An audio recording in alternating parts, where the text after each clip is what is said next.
Alright everyone, we start off today with some more legacy media astroturfing and leaking and other bullshit, propaganda in general, about the Mar-a-lago FBI raid. Link in the description, archived of course, and you can follow along here. Very, very interesting. Oh my god, mountains of classified materials were indeed taken from the Mar-a-lago. But we already knew that. The specific warrant lists, or rather the inventory list, lists quite a few classified documents. It doesn't say specifically what's there or how many documents, but there are boxes that are specifically labeled, marked classified, top secret documents, etc. How is this new news? Therefore, number one. Therefore, why is it so particularly newsworthy that the entire legacy media instantaneously replicated effectively the same exact carbon copy story cross-platform?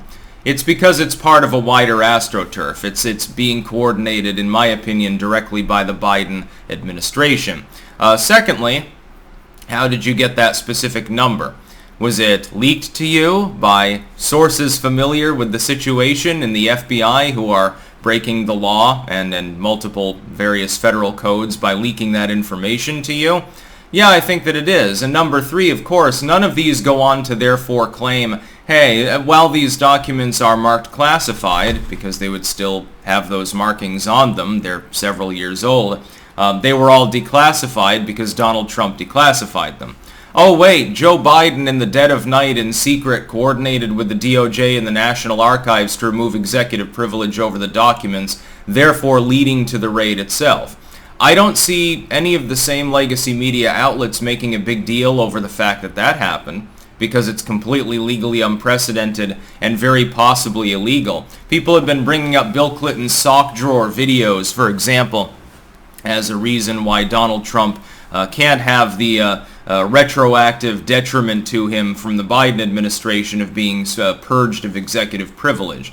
There are several cases that would prop up a Trump defense. And if that, by the way, does happen, and this is, again, why I think that this is about the midterms more than about Trump himself, if that happens, Trump has a legal claim against the Biden administration, could get the documents back potentially anyway, and it could force a SCOTUS case. What I think the Joe Biden asterisk stewardship is doing here is trying to hold this over the head of MAGA Republicans in the midterms, number one, and force a SCOTUS case, number two, wherein the inevitable result is probably that Trump prevails. He's cleared of any wrongdoing because clearly he had the privilege to have those documents. There is legal precedent. But three of the people on SCOTUS were Trump appointees. To every Democrat, that looks like a frame-up job. To every Republican, they don't give a shit. And to people in the middle, they make their own decisions. So how does it affect politics, particularly beyond holding this over the head of people in the midterms? The final culmination of it is very likely to be a zero-sum game, wherein Republicans stay Republican, MAGA stays MAGA, Biden fans stay Biden fans, all 10 of them, leftists stay leftists, and nothing else changes. But you want to hold it over the opponent's party during the midterms in hopes of shutting out as many MAGA candidates as possible because you fear reprisal. They fear a House overrun by too many MAGA Republicans will go whole hog. It'll invert January 6th's hoax committee and start randomly investigating all manner of Democrats and their staff and so forth. Fauci will certainly be part of that. That's what they fear. And so that's why they're doing this at this particular time. It's not coincidental that as early as May, the Biden administration was talking to the National Archives regarding this, and then they delayed the actual raiding part of it. They got a rubber stamp warrant. They could have gotten it effectively same day. It wouldn't have been difficult. There's no particular judicial decorum involved with the rubber stamping warrant process in federal courts anyway. They could have gotten it same day. They waited several months. Why? Because it's closer to midterms. Put two and two together. It's a political frame-up job. The Mar-a-lago raid, we already knew, on day one involved classified material. These materials were spoken of months before anyway. They were already bitching about these things, I think, last year. Trump has a bunch of paperwork at the Mar-a-lago that he shouldn't have. Well, you knew it was there. Nobody was raided at that time. Trump gave you open access to the Mar-a-lago. effectively just did what the FBI asked him to do, or the DOJ rather, put an extra lock on the door. The documents were there. We don't even know specifically what they pertain to. And the selective leaking that we've seen over the last few weeks will continue. You're likely to see it as well with the affidavit that's going to be partially released. Right now, the feds have the ability to redact the document as much as they want. They then submit the redacted document to the judge, and he decides whether he's going to release even part of it. I speculate they will release the heavily redacted affidavit, and it will be specifically cherry-picked to say Orange Man bad. It will list in very vague terms, we suspect top secret documents in folder X or something.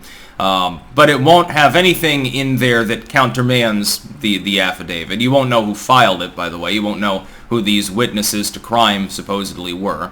And it will be selectively released. The legacy media will astroturf it like they're astroturfing this nothing burger, because we already knew that there were classified materials there. What's at question is whether they were classified while they were being stored and weren't under executive privilege.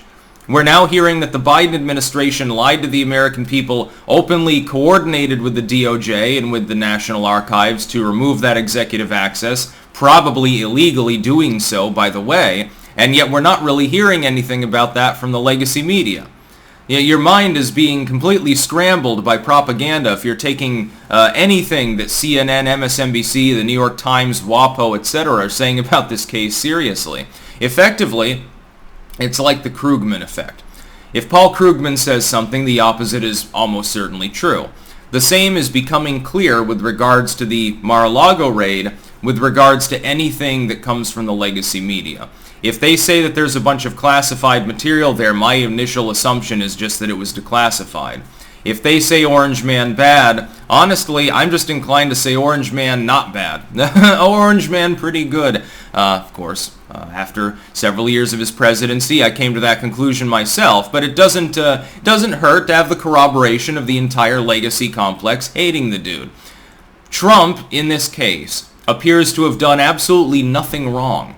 Just to be clear, it appears that he comes out squeaky clean again, but that's not the point. The point is to hold it over the head of the midterm elections to try to reduce the red wave, especially with regards to MAGA candidates. They don't care if somebody like Liz Cheney or Mitt Romney gets reelected. They don't care about that. Those people will do the same thing that the neoconservatives and the neoliberals have always done. What they want to prevent is too many populists from being in there, because then they will take the same tools that they have created, the same authoritarian House member tools that they use for the J6 hoax committee, and they'll invert them.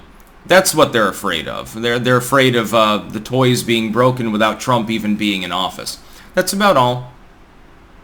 Peace out.